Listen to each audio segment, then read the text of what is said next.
Hey everyone, today we're going to talk about 9 reasons your meta ads, your Facebook and Instagram ads, are struggling or maybe just aren't performing as well as you'd like them to be. If you're not currently running meta ads, I think this is a really good framework for you when you do eventually get into meta advertising, what to think about to set yourself up for success. So, this is one of the most popular topics that comes up for us because it's one of the first places we recommend med spas spend their ad dollars because it's very cost effective.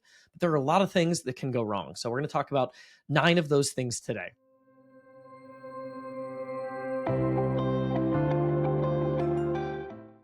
So the first issue that I see is that practices that advertise on Meta, and for those of you that are listening to the podcast, I am doing a screen share on YouTube here as well, but I'll try to make sure I talk this through for those that are listening on audio to the best of my ability.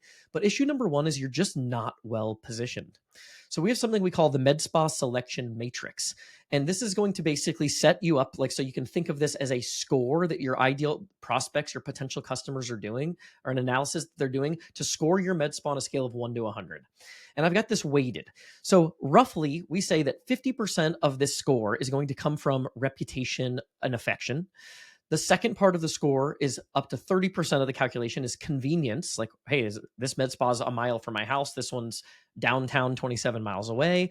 And the third is price or promotion, and we'll make that 20% of the bucket. But the contention here is that all of your prospects, people that are new to town, that are looking for a med spa, people that have never been to a med spa before, people that are thinking about switching providers, they're all doing this analysis to try to figure out, hey, where am I going to go for service? What do I see as my potential new med spa home? And know how these variables play together. If you're not maximally attractive on this scale, you're going to struggle. So if you don't have a great promotion or a great price, there are other businesses running better deals, and you've got a subpar reputation. And when I say subpar, that could be a 4.7 star rating on Google, right? If you've got competitors in the area that have perfect 5 or 4.9s and you have a 4.7, like, you're going to struggle from a marketing and advertising standpoint. You're not giving people a compelling reason to choose you if you're less reputable than your competitors and your promotions and your initial visit offers are less attractive. So keep in mind that purchase matrix, how people make purchase decisions, optimize for attractiveness in all 3 of those areas. Convenience, right? If I'm targeting people with my ads that live 3 miles away, it's going to be more cost effective because I'm going to rank higher on that convenience scale than targeting people that live 45 minutes away, even though I have a great promo and a really good reputation. Is it realistic I'm going to attract those people to my med spa long term? Probably not. So that's the first issue, is just you're not well positioned. It's just you're not attractive versus the alternatives. Problem number 2 that I see is that your offers aren't exciting. This very basic inescapable matrix that I think people want to ignore because we want to think that there's an easier solution and something that we can play with that's not this. But the reality is that the cost to acquire a customer goes down when the attractiveness of our offer or our promo goes up. So let me illustrate that with a couple examples just to illustrate this concept. So this is one of our clients. It's a screenshot on the screen of 2 different ads. One of them is a new patient discount on Disport. The other one is just a invite for a consult where we try to win on reputation.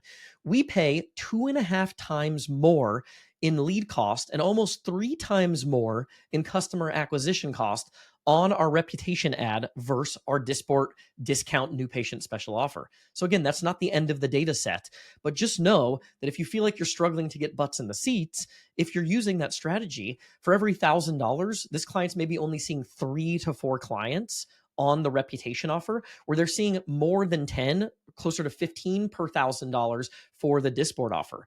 So if the goal is butts in the seats and at bats, which I think part of this is a med spa, especially for injectables, should be, again, one of the quotes I love: action changes attitude faster than attitude changes action.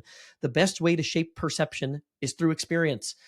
Your favorite restaurant, if I always ask people on my sales calls, what's your favorite restaurant? And inevitably they name something, a restaurant they've actually been to, right? So the same thing is true for your med spa.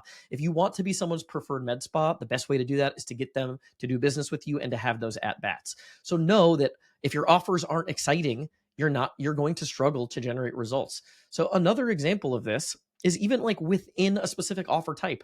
This is an example on the screen of one of our clients that ran a new patient Botox offer at 2 different price points. Historically, they were running it at $179 for their first 20 units. Again, this is a new patient special offer, so we can get the at bat. I don't want to live in the realm of discounting in perpetuity, but I want to use discounts as a lever, a cherry on top to lower my acquisition cost and to get at bats and butts in the seat so that I can develop relationships with prospects and shape perception through experience. They ran the Botox offer at $179 for 20 units, and their lead cost was $24. They lowered the promo from 179 to 169, and their lead cost was lowered by 9%. That is a massive difference. When we plug that into our ROI calculator, for example, all other things equal, at $24, if their conversion rate was 15%, they were paying $160 in customer acquisition cost. At $15, if their close rate is 15%, they're paying $100. Right? So that's a massive difference. 60 from $160 to $100 in customer acquisition cost. As you scale that over months and years, you're talking about hundreds of thousands of dollars in revenue difference just from being able to lower our customer acquisition cost by $60. And again, all we're doing is we're taking $10 off the promo. So notice the math there. I saved $60 in customer acquisition cost by giving an additional $10 in the promo. And on top of that, that is like the maximum amount we're probably going to see in terms of differential, because after consult, the units that people buy are typically the same. People buy what they need to buy. And even if they only buy the base promo, there's a $10 maximum differential on the promotion price, but a $60 differential in customer acquisition cost. So that's another important lesson, is that you're paying for this on either side of the equation, either in discount or customer acquisition cost. And you have to understand how those two things play together, because I hear a lot of med spa owners say they don't want a discount. Maybe it cheapens their brand. They don't want to give it away. They're not making a profit. But the reality is you are paying for that on either side of the equation. So again, problem number 2, your offers aren't exciting enough. If you're struggling to see the results you want to see, dial up the attractiveness of your new patient special offers. Hey there, wanted to briefly interrupt the episode to make a quick ask. If you're a podcast listener, it would mean the world to us if you leave a review for the podcast, whether that's on iTunes or Spotify. It's something I hadn't really remembered or thought of asking for, but it does help us show up more frequently so that we can reach more people with the information that we're providing. So it would mean the world to us if you'd leave a review on iTunes or Spotify, if you're listening on audio. If you're watching on YouTube, make sure to hit the subscribe button so you're in the loop for future videos and you don't miss any of the content that we're putting out. Problem number 3 can come with offer framing issues. So we had a client, this is a screenshot from one of our clients in Miami. I didn't blur anything out because they actually transitioned their business. They're just doing like primary care now. They're making a massive transition. But when they were just operating as a medical aesthetics business, one of the first offers we ran for them was Dysport. And the doctor wanted to run this at $599 as a classic Dysport package, and it included 3 areas: forehead, 11s, and crow's feet. At a $599 price point, her cost per lead on that was $37. When we changed the promo to use the unit price of $4.50 per unit, the lead cost was cut almost by a third, down to $13. So we had triple the amount of action, triple the number of butts and seats, just from changing our offer framing from a package price of $599 to a unit price of $450. Now, there are a lot of nuances to the strategy. For the sake of this video, I won't go into those. I do share those in our Facebook ads walkthrough on this channel. But all other things equal, we were seeing 3 times the number of patients, and the average initial visit revenue differential was something like $100 or $120, which, again, the offset difference in customer acquisition cost is way more than worth it here. So this is another place I see people maybe just miss an opportunity to test and improve, is how are you framing your offers? So some things to test and think about: unit price versus bundling price. Depending on the aggressiveness of your price point, your offer type, and your market, certain things work better at times than others. So test unit price versus a bundled price, right? $9 a unit versus 20 units at $179. Test the difference there. Dollar amount off versus percentage off. There are certain services that work better when you use a dollar amount, or certain services that work better when you use a percentage. Dollar amount off as the primary part of the ad, so like $300 off, versus just the final price. Now only $199, normally $250. Those are different things that you can test. All of these things can have a massive impact on how well your ad resonates. Also, buy this, get that, right? Like, can you try buy 40, get 20 units? Combo offers. Botox plus facial. This has been one of our favorite offers. Doing like a Botox and facial 20 unit combo at like a $275 price point. Really cool, can be really attractive and be really good for patient quality. So what I'd say here is don't be afraid to be different and to test. You have a lot of different things that can impact results.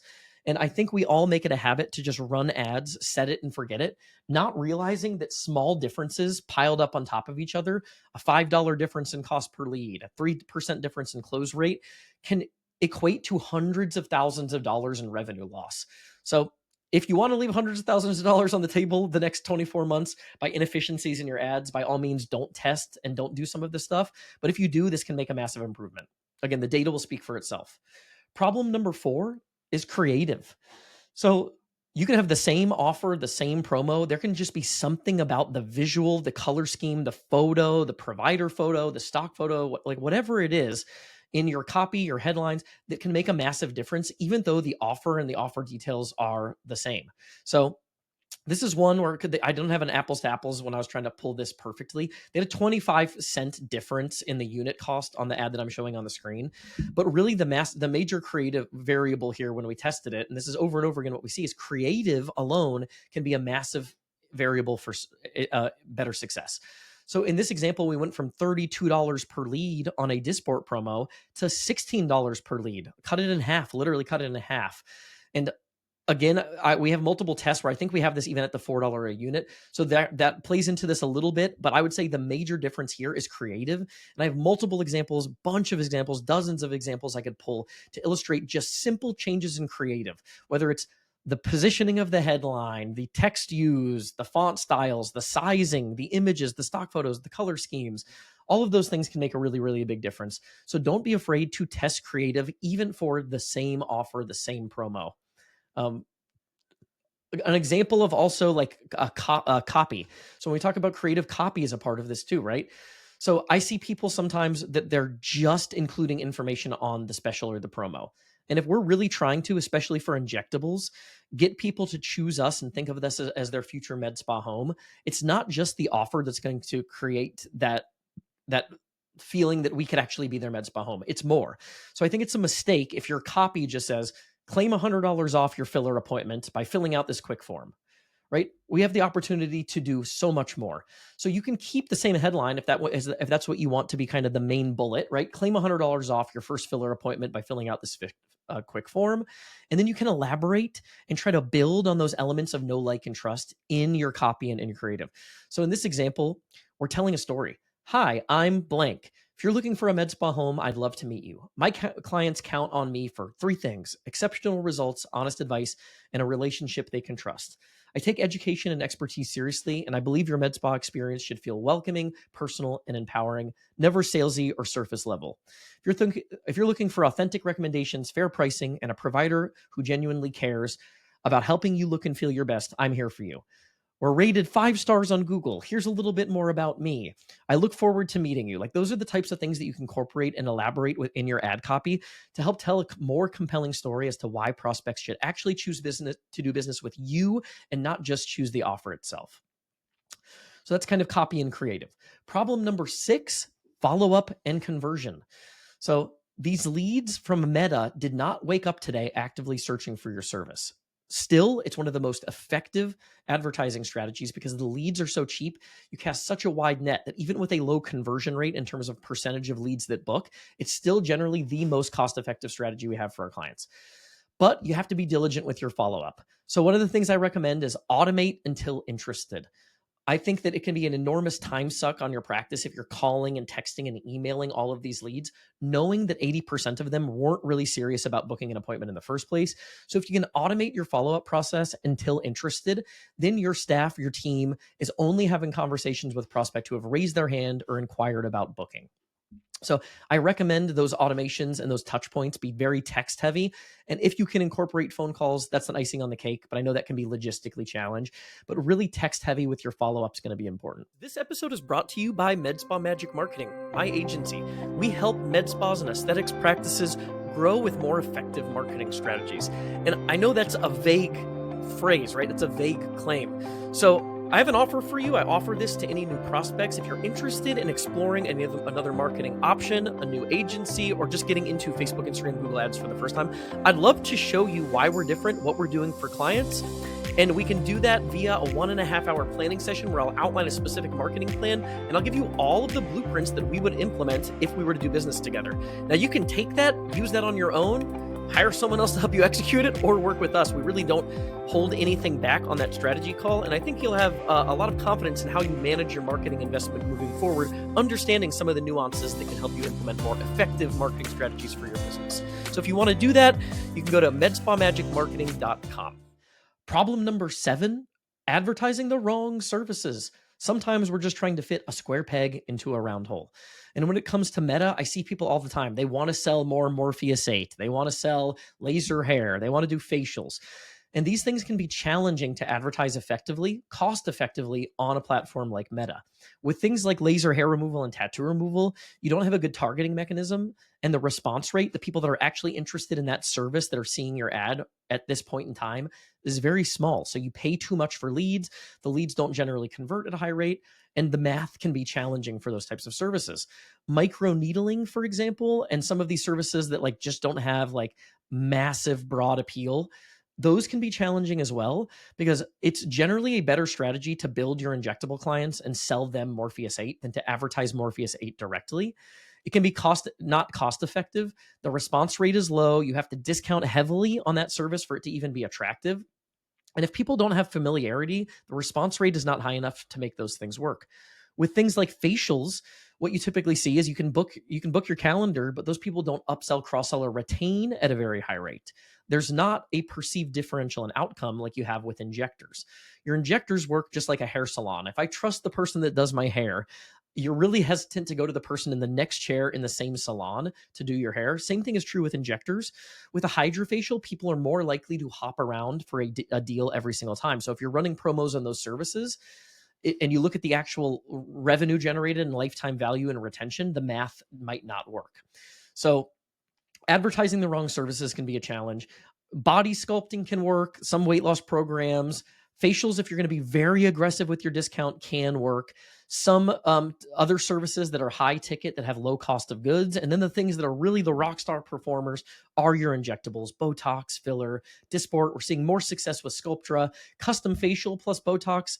Really good strategy that can book your estheticians and your injector simultaneously. But sometimes we're just trying to fit a square peg into the round hole by advertising the wrong services. And it's not to say those services can't sell.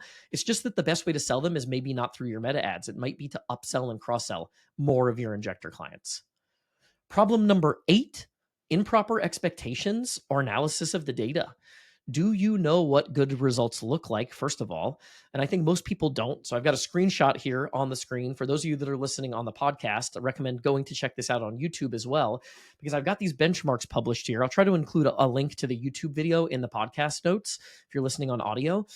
But you kind of have a range here. So if you're running ads for any of these services, you can kind of figure out, hey, what do I, as a ballpark range, want to expect in terms of lead cost? Again, this is based on kind of the strategies we use and assuming you've got a relatively attractive offer. If you're not hitting this target range, my hunch would be the offer is not very attractive. So when I say we expect a Botox lead to come in at between $10 and $20, if you're running Botox at $10 a unit as your promo, you might not see that result. If you're doing 20 units at $179, my expectation is you should, if all the other stuff is in line. But this kind of shows, all in all, what do we expect in terms of a conversion rate, lead cost, and then even a rebooking and retention rate. So I think, again, so many people don't know what good results look like. We try to do our best to outline at least a reasonable expectation. And this is something you want to be able to try to even surpass. So I say for something like Botox and Dysport, I want my customer acquisition cost to be $150 or less. And that can go down even as low as $50 or $60 in certain cases. So you'll always want to be optimizing based on the things we talked about in the previous parts of this video. But sometimes it's just an improper analysis of expectation of what results look like. And then also ROI analysis. The amount of times I've talked to somebody about a Botox ad and they say, well, the math doesn't make sense. There's no ROI. On your initial visit, there is not going to be good, substantial ROI on something like injectables. The goal of getting a new injectables client is retention and lifetime value. So that's why you have to track that, Because if you're getting Botox clients or Dysport clients through the door only for a new patient promo, that's not where you're going to make your money. You're going to make your money on the third, fourth, fifth visit and beyond. So if you're doing an analysis of ROI for injectables on the initial visit, you're just completely missing the objective of building your client database and your client roster via advertising. It's not where you're going to see a profit. I always say it's like the restaurant that puts a flyer in your mailbox for buy one, get one free entrees. They had to pay for design, pay for postage. Only a small fraction of people even use it. And then when they do, they give you half your food for free. Is that a cost-effective strategy to generate ROI on the first time somebody visits your restaurant? Absolutely not. But if those people are retained and they come back for a second, third, fourth, fifth visit, that's creating the ROI. Now, this is very easy to measure when you talk about something like a cool sculpting package. Just had a video that I published on this. If for every $1,000 you spend on cool sculpting ads, you sell a $5,000 package, that is a profitable campaign. And I see way too many people on like those package services that get a little antsy about the cost of customer acquisition and they stop advertising, not realizing that there still is a significant return on investment happening. So if you're doing something that's an upfront package sale like laser hair or body sculpting, you can measure ROI on the initial cost of customer acquisition versus the package sale. If it's for injectables or something that requires retention, don't analyze the results and the ROI based on initial visit. So again, two bad ways to measure ROI for some of these things. One would be initial visit revenue only, especially for injectables. Lifetime value can also be vague though, because if you don't understand the cash flow implications, like how is this going to help me grow in a 3, 6, 12-month time frame, you lose confidence too. So we have our ROI calculator as a free download.